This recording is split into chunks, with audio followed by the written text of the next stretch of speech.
Mesdames et messieurs, bonsoir et merci d'être au rendez-vous de cette session d'information sur Canal 3 Bénin. Voici les titres du journal. Le directeur général de l'Agence territoriale de développement agricole ATDA Borgo Sud et de la Donga était face à la presse cette semaine. Au menu des discussions avec les professionnels des médias, l'opération spéciale d'achat de soja grain lancée par le gouvernement. Il s'agit pour Kassim Issaka de faire le point du déroulement de l'opération et les recommandations formulées sur le terrain au niveau de l'ATDA Pôle 4. Les détails dans ce journal. Sécurité routière, plus de transport de passagers via les tricycles dans le département du Zou. C'est une décision de l'autorité préfectorale dans le but de préserver la vie des populations.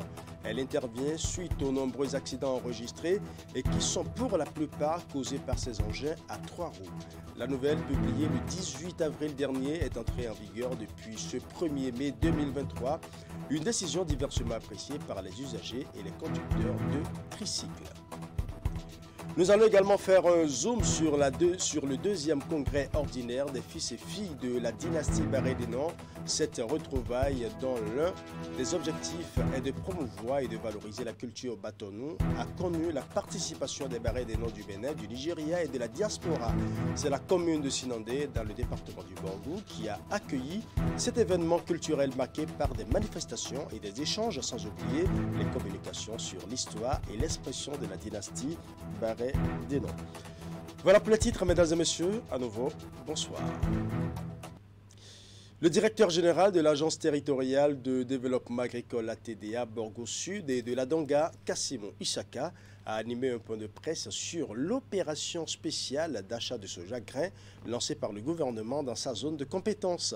Au cours de cette rencontre qui fait suite à une tournée sur les différents sites, le point de déroulement de l'opération et les recommandations formulées sur le terrain ont été faits aux hommes des médias.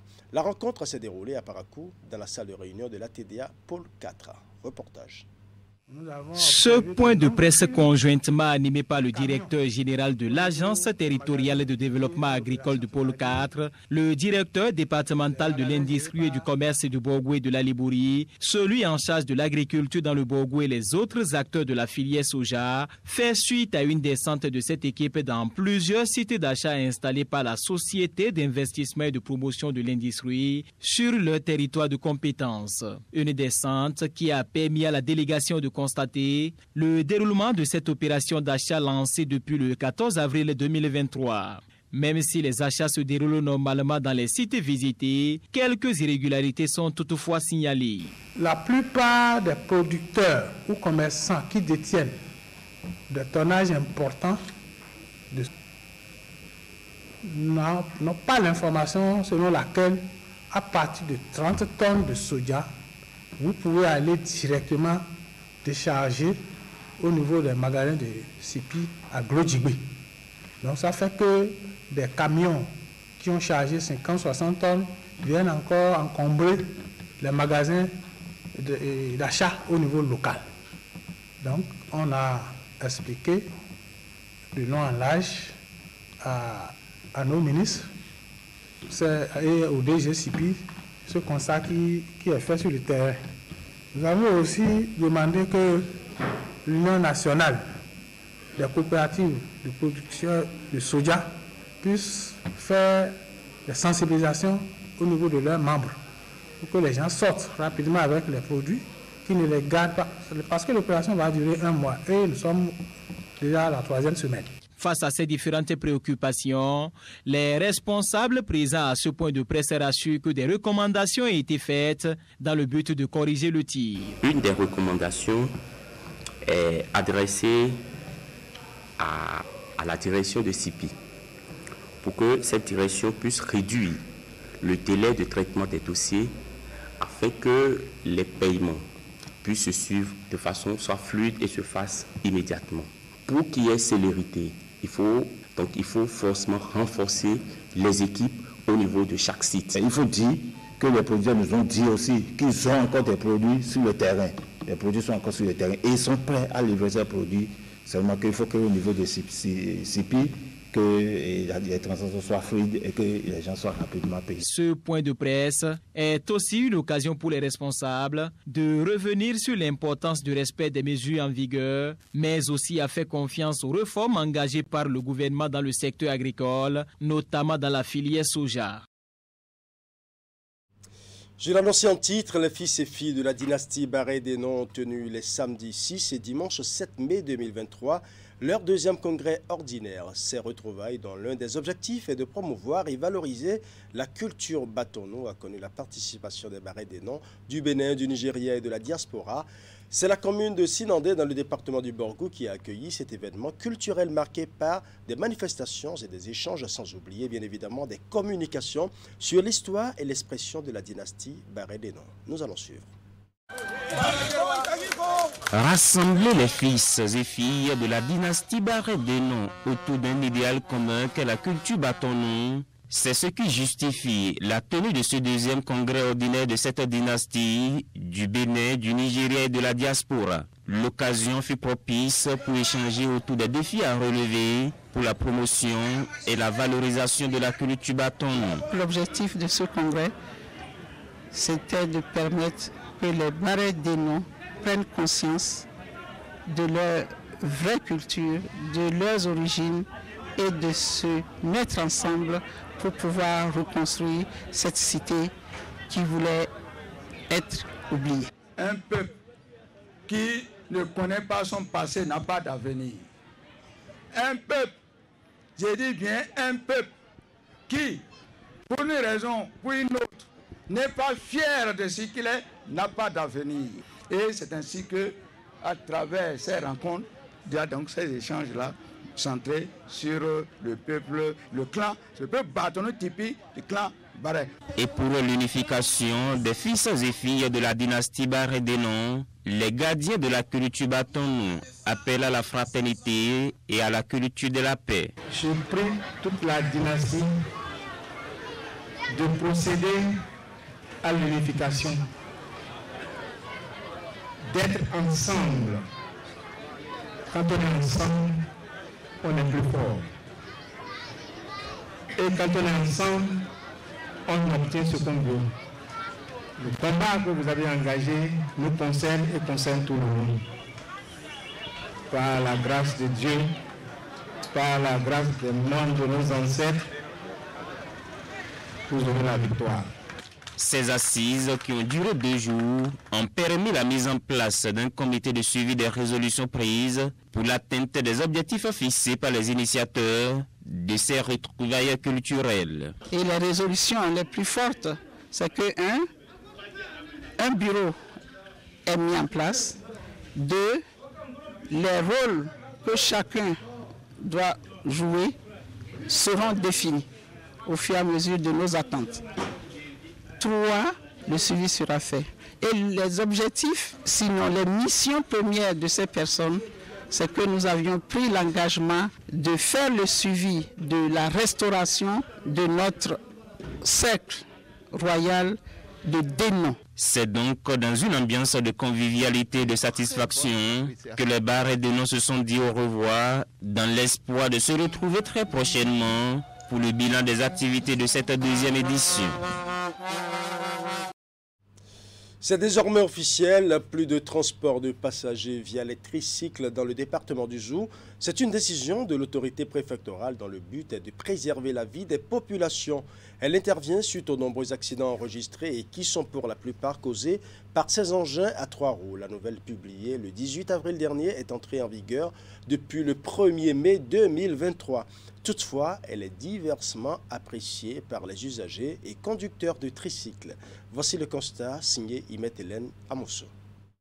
Interdiction au tricycle de transporter désormais les personnes physiques dans le département du Zou. La décision émane du préfet et a été rendue publique le 18 avril dernier. Elle fait suite aux nombreux cas d'accidents enregistrés et qui sont pour la plupart causés par ces engins à 3 roues. Vous savez, le tricycle, comme son nom l'indique, est sur 3 roues. Il n'est pas aussi posé que les engins à 4 roues et n'est pas destiné non plus à transporter des personnes, mais plutôt à transporter des bagages. En adoptant cette solution qui consiste à transporter des hommes dans la remorque de ces engins-là, c'est que le jour où ça va, ces remorques, bien l'engin même va se renverser, nous risquons d'assister à un phénomène déplorable. Et c'est pour qu'on n'en arrive pas là que j'ai dû prendre ces précautions. L'annonce de la décision a été faite à travers un message radio porté destiné au directeur départemental de la police républicaine ainsi qu'à tous les maires des communes de la région. La raison fondamentale qui sous-tend cette résolution prise par l'autorité est de garantir la sécurité des populations. En effet, suite à plusieurs constats effectués lors des contrôles de circulation par les forces de l'ordre, il en ressort que les tricycles sont souvent à l'origine d'incidents ayant de lourdes répercussions sur les victimes. Dans les rapports qui nous parviennent en matière de sécurité, même ceux qui transportent les bagages, parfois ça se renverse et les bagages dont je parle bien, les marchandises, tombent sur le conducteur et qui décèdent sur le champ. J'ai suivi quelqu'un qui transportait du bois, qu'on appelle billes. Les billes, c'est les bois de teck, qu'il a suffisamment chargé, sitôt démarré, la voie n'étant pas suffisamment équilibrée. L'engin s'est renversé et les bois sont tombés sur lui et celui qui est à ses côtés, et les deux sont morts sur le champ. Le jour où ça va, la remorque va se renverser, vous voyez que tout ce beau monde-là risque de partir. Alors, nous ne pouvons pas accepter. Nous sommes dans une approche de prévention. Dans le rang des usagers et conducteurs de cet engin, les avis sont partagés et certains apprécient la nouvelle dans sa forme que dans le fond. D'autres estiment que l'autorité devrait focaliser son attention sur ceux dont les tricycles ne respectent pas les normes requises avant d'être mis en circulation. Il y a tout, mais un canton, rien ne fera pas, ne se trompe pas. Mais on devait tout le monde côté là. Tout le monde fait ça, même si on est les marins, tout à dire,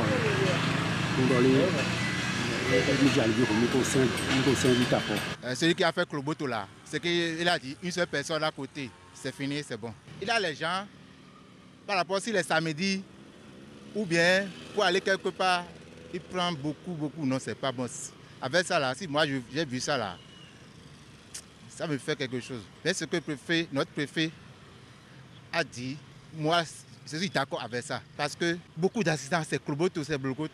Ça là, on n'a qu'à mis ça là à part. Avec cette décision-là, vraiment, si tout le tricycle peut accorder cette décision-là, je saurais que ça va nous arranger aussi. Vous savez que pour conduire cet engin-là, il faut avoir le permis de conduire. C'est clairement dit. Il y en a qui l'ont, il y en a qui ne l'ont pas du tout. Il y en a même qui n'ont pas l'âge de conduire. Parce que pour conduire, il faut avoir 18 ans. Nous avons déjà pris un arrêté depuis pour que la police puisse contrôler les dispositifs de sécurité qu'ils doivent avoir à bord, notamment les assurances. Voilà des gens qui conduisent sans assurance, alors qu'il est prévu qu'ils disposent d'assurance, les outils de signalisation. Parce que parfois, ils partent quelque part sans aucun instrument de signalisation. Il y en a qui sont sans feu de signalisation.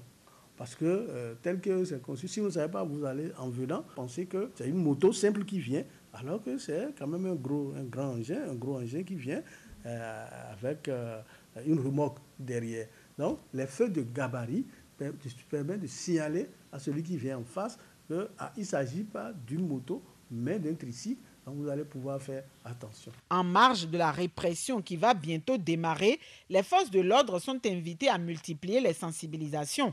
En tout état de cause, depuis ce 1er mai, toute motocyclette appelée Kloboto en circulation et transportant des passagers sera mise en fourrière. Elle ne sera retirée qu'après paiement d'amende au trésor public, a également indiqué la note du préfet. Et face à la recrudescence des conflits liés à l'insécurité et à la transhumance dans les zones transfrontalières Bénin-Niger, les deux pays voisins se donnent une fois encore la main afin de trouver des solutions pouvant remédier au phénomène. Ceci à travers un projet. À cet effet, les deux parties prenantes relatives à la mise en œuvre du programme qui prend en compte plusieurs communes du Bénin et du Niger. C'était à l'occasion de la première réunion du comité de pilotage qui a eu lieu ce mardi 9 mai à Cotonou. Nous allons suivre. Un nouveau programme pour pallier les conflits de tout genre enregistrés dans les zones transfrontalières Bénin-Niger. Né de la franche collaboration de ces deux pays voisins, Le projet conjoint transfrontalier d'appui au renforcement de la sécurité communautaire, à la gestion et à la prévention des conflits liés à la transhumance et à la gestion des ressources naturelles fait objet de présentation, d'analyse et d'appréciation à cette première rencontre du comité de pilotage. Au cours de cette session, nous aurons à examiner et approuver le plan de travail annuel 2023 qui nous sera présenté par le secrétariat du projet.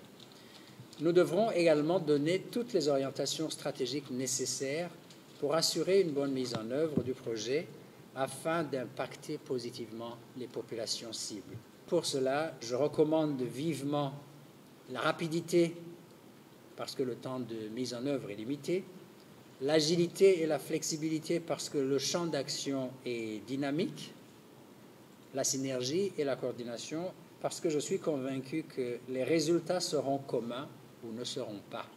Ces assises font suite à la réunion du comité technique tenue à Cotonou la veille même de cette rencontre. Un rendez-vous qui a permis aux différentes parties prenantes de se pencher sur les questions relatives à la mise en œuvre de ce projet.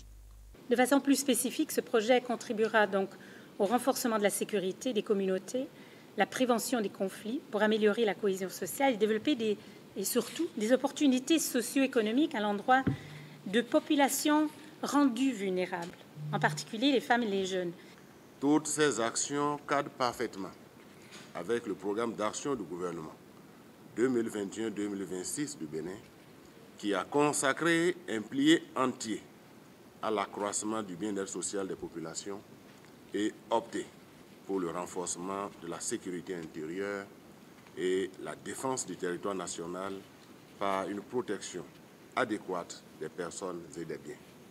Exécuter ce financement du Fonds des Nations Unies pour la consolidation de la paix sur une période de 24 mois, ce projet cible 3 communes de chaque pays bénéficiaire. Au Bénin, il couvre les communes de Malanville, de Karimama et de Kandi. Quant au Niger, Gaïa, Tanda et Sambera sont les communes à impacter.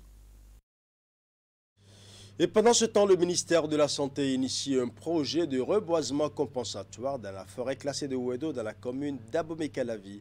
C'est en réponse aux déchets médicaux incinérés dans les centres de traitement en période de Covid-19, une opération qui a entraîné l'émission de gaz à effet de serre. C'est donc pour corriger et protéger l'environnement et la biodiversité que cette campagne est initiée avec la mise en terre de certaines espèces de plantes.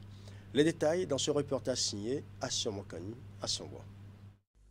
5000 plants sont prévus pour être mis en terre dans la forêt classée de Ouedo, commune d'Abomey-Calavi.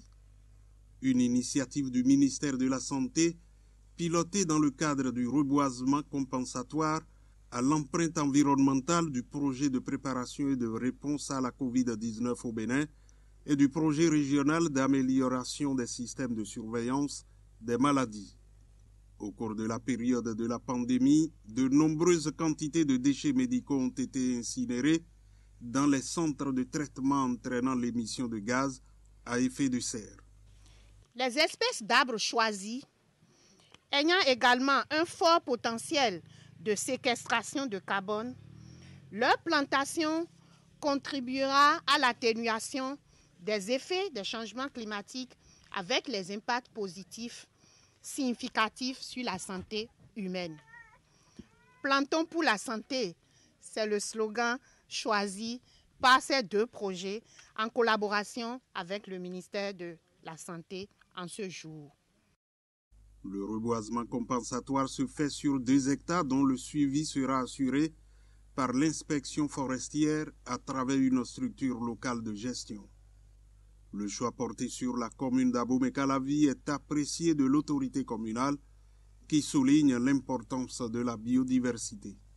Je remercie le ministre de la Santé publique qui a vu juste en s'investissant à fond dans ce programme de reboisement compensatoire. La biodiversité, comme vous le savez bien, répond directement à nos besoins primaires en apportant de l'oxygène et de la nourriture et surtout de l'eau en contribuant au développement des activités humaines et en fournissant les matières premières et les énergies nécessaires à la vie. L'implication de la population du village de Posidia réjouit la représentation de la Banque mondiale au Bénin. Cette activité fort simple réunit tout le monde, surtout les populations, les communautés, et note l'engagement surtout de la Banque mondiale à pouvoir accompagner le Bénin dans toute activité qui permettra donc de préserver l'environnement. Préservant l'environnement préserve aussi donc la santé de la population. Cette phase de l'activité vise à sensibiliser les acteurs de santé sur l'importance de la restauration écologique et l'intérêt d'entretenir les arbres existants dans les formations sanitaires. Alors, présent sur le site du nouveau marché des arts de Cotonou qui a reçu ce mercredi la visite du ministre des Petites et Moyennes Entreprises. Accompagné d'une forte délégation, Modeste Kérékou est allé constater l'effectivité du relogement des artisans et par la même occasion recueillir leurs difficultés pour corriger les éventuels problèmes. Reportage. Il sonnait presque midi lorsque le ministre des Petites et Moyennes Entreprises est arrivé au marché des arts de Cotonou. Modeste Kérékou est venu constater l'installation effective des artisans sur leur nouveau lieu de travail. Le président de la République a donné des instructions fermes pour qu'on ne les laisse pas dans la nature comme ça. Pour qu'un site provisoire d'installation leur soit aménagé par nos collègues du ministère du cadre de vie. L'aménagement a été réalisé par la CIMO. Les artisans ont commencé par être installés depuis le mois d'avril. Il était de bon temps que nous venions leur rendre une visite de courtoisie, mais surtout appeler la clientèle, qu'elle soit nationale ou bien internationale. Le soleil était bien ardent, mais les 34 degrés de ce temps accablant n'ont pas empêché l'autorité de parcourir les kiosques. À chaque étape, il échange avec les artisans qui lui exposent leurs difficultés. Trop de chaleur, disent-ils, mais l'ambiance est plutôt bon enfant. C'est des choses que j'ai bien entendues, que j'ai bien notées, que je vais évoquer avec mon collègue du cadre de vie. Et nous verrons dans la mesure du possible les quelques aménagements confortatifs, complémentaires qui pourraient, le cas échéant, être faits. Pour le relogement des artisans, plus de 200 kiosques sont érigés le long des rails à Grigamay. L'infrastructure est construite sur environ 750 mètres avec les commodités pour bien accueillir la clientèle. Nous le remercions beaucoup pour ce pas qu'il a eu à effectuer dans notre nouveau site. Nous en avons besoin. Et pour nous, nous demandons à notre autorité de tutelle d'être quand même notre porte-voix auprès du chef de l'État qui a pensé à nos artisans, à nous les artisans. Le ministre des Petites et Moyennes Entreprises a passé plus d'une heure sur le terrain avec les artisans. Il faut souligner que le nouveau marché des arts de Cotonou est un site temporaire en attendant la concrétisation du projet UNAFRICA. Du côté du Koufo, c'est la célébration du 20e anniversaire de décès du roi Guelena Tabou. Les peuples adja gardent un heureux souvenir de ce souverain qui les aura marqués par ses qualités de rassembleur. Un hommage mérité lui a été donc rendu le week-end écoulé. C'est une initiative du Palais Royal dirigée par Sa Majesté Adignon Gueletoji Natabou et l'événement a drainé une impressionnante foule de personnalités comme vous allez le constater dans ce reportage signé Narcisse Alossé. 20 ans déjà que le baobab est tombé, peut-on lire sur ce portrait de Sa Majesté Guelena Tabou, ancien roi du Koufo. Portrait posté à l'entrée de la ville de Toviklen. Quand on soustrait 20 ans de nos âges ici, nous étions encore tout frais, on ne se retrouvait pas, on ne savait pas quoi faire. Parce que le guide qui est devant les pentagnes vient de tomber. Tombé à l'âge de 53 ans, à sa succession, sa fille intronisée il y a 10 ans. Un grand défi à relever, celui de prouver que les femmes aussi sont capables, comme les hommes, de développer leur communauté. Et c'est un peu ça. Un peu plus loin du palais, ce samedi 6 mai 2023, une chapelle de circonstance a été installée sur la grande cour du complexe scolaire de Toviklen pour une messe pour le repos de l'âme du souverain. Eucharistie au cours de laquelle les souvenirs laissés par l'homme ont été évoqués. Notre papa, que nous célébrons aujourd'hui, il a été un homme qui partit l'homme et la société. Il a parti des champs. Aujourd'hui, ses familles au moins vivent grâce à lui. Je voudrais que nous lui emboîtions le pas. Emboîter le pas à celui qui est vu ici comme un exemple de partage et de don de soi, symbole de l'unité et ardent travailleur pour le plein épanouissement des filles et fils de la région. Un homme qui avait dit, si tu es riche seul et tu es seul riche parmi les pauvres, Étienne, tu es un pauvre qui t'ignore. La persévérance et le travail bien fait. C'est un homme de vision, un homme humble. Et comme souvenir, c'est qu'il était un bon travail. Voilà. Il a marqué sa génération. Et donc c'est important. Lui-même a l'habitude de dire que ce n'est pas le nombre d'années passées sur la terre qui compte, mais c'est ce qu'on a fait des années qu'on a passées sur la terre que c'est ça qui compte. Et donc c'est un grand homme, aussi bien pour le milieu Adja, dont il est issu, que pour tout le Bénin. La cérémonie protocolaire de ce 20e anniversaire de DCL a regroupé autour de la famille et de la cour royale du Koufo une foule de personnalités du monde politique et de la royauté au Bénin. Je suis un homme très aimé et je pense que c'est ça qui témoigne aujourd'hui de l'affluence de ce monde-là qui est venu nous soutenir. La délégation royale de Toribosito est venue massivement et avec à sa tête le roi Kindegbe Bozekba de Tori pour soutenir la reine de Toviclin. Les hommages se sont poursuivis autour d'un concert animé par des artistes de la région. Sa Majesté Gali Nat Dabo, Faustin Degbe Nat Dabo à l'état civil, fut ainsi un médecin de haut rang qui avait occupé des postes de directeur national des pharmacies et de directeur départemental de la santé du Mono-Koufo.